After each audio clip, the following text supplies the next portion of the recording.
Hello everyone, it's RASA von Werder from the University of Mother God Church. My name is RASA VON WERDER. I'm also known as Kellie, KELLIE Everts, EVERTS. The lady who strips for God and dances to save men's souls. You can find my work as a minister on Woman, Thou Art God. And you can find my biography in show business. And when I preach in front of the White House on KellieEverts.com and istripforgod.com.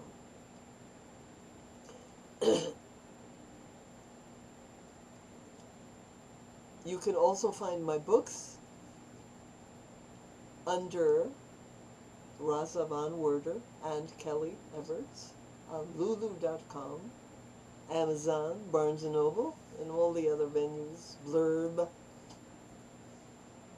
Barnes & Noble, many places. Alright, I'm reading from my book, I Strip for God, Kellie Everts. I Strip for God. Available on all internet venues. I Strip for God. The first part is 3 months at the Playboy Club, and the rest of the book is hundreds and hundreds of articles all over the world, and from coast to coast, in every place that I danced almost, had me in the newspapers and on the television, radio, and everything. Okay, so I'm reading about what happened at the Playboy Club, and some of it was very spiritual. You're going to think, what are you going to think happened at the Playboy Club? I'm the stripper for God. I'm RASA von Werder. I'm Kellie Everts, the woman of God. What do you think is going to happen? Fucking? No. Supernatural things are going to happen wherever I go, because that's who I am. Yes, there is some sex. Yes, yes, yes. But that is not who I am. Do you get it? Alright. So I'm reading about chapter 2. You probably can't see this.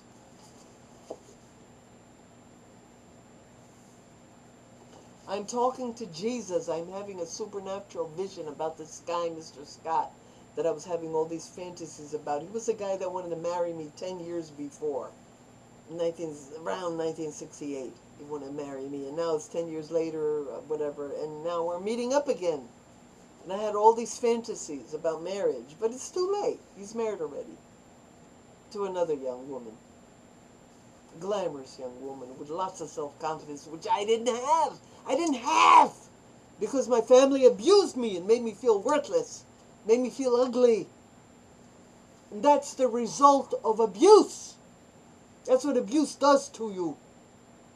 Remember, you've been abused. You feel unworthy. It's not right. You're not unworthy. Your family did that to you by abusing you. You are worthy.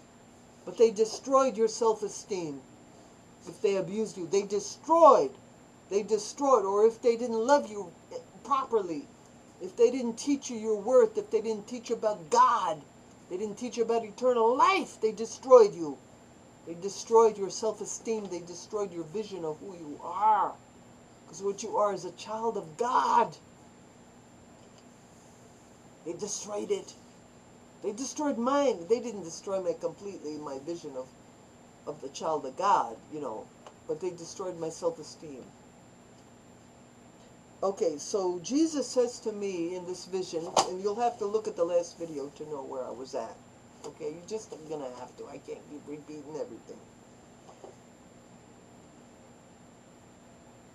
I said to Jesus, promise me that I will not die without paying for my sins. And he said to me clearly, in supernatural communication, I promise you that you will die in my arms. Jesus, Jesus. At this answer, I burst into more tears, and in a short time, I said to Jesus, as a proof of what you have said to me, I wish to receive an engagement ring from you on my left hand. I put my left hand out and stared at it, and lo and behold, I saw a brilliant flash of blue light on my pinky. Full of joy, but also apprehensive that this did not signify a betrothal, for betrothal rings are put on the second finger, I complained, but that is not the right finger. At once I saw a flash of brilliant blue light on my index finger, and again I said to Jesus, but that is not the right finger either. In a moment, the brilliant light flashed on the engagement finger. At this, I broke into tears of joy for a long, long time. I realized only later that the reason the Lord gave me the rings on the other fingers first, because He intended to give me 3 rings, although I only asked for 1. The ring of love. He actually gave me faith, hope, and charity.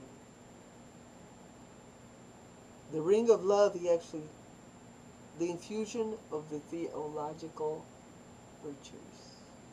I was never the same again. In particular, these gifts were manifested in me during this 3-month engagement at the Playboy Club. I became more sensitive.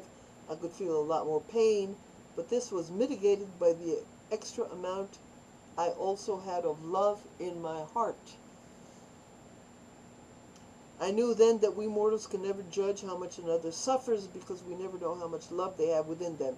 Little did I know that this grace helped me prepare for the next 3 months, as the Playboy Club would be a kind of torture chamber for me, a school of torture to perfect my spiritual existence. The incident of the rings took place from about 1 a.m.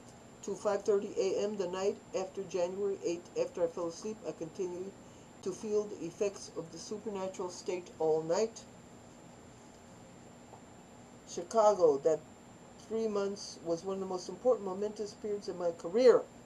Although it didn't pay much financially, I knew that a lot of other things would happen that would pay big dividends, and they did, but not without the expense of my suffering. Success and suffering always seem to go together for me. I do remember that night very clearly. After God, Jesus, shot the rings of light on my fingers. First it was the pinky, then it was the index,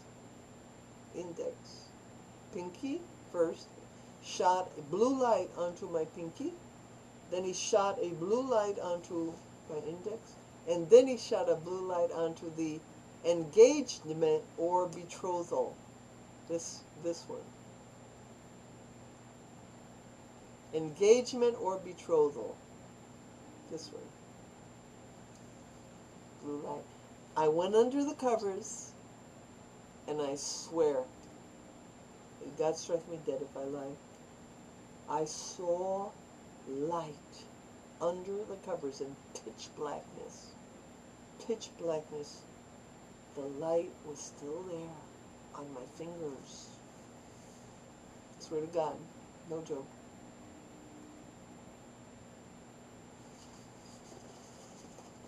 So that is One Monumental Night, the Night of the Rings, to be continued.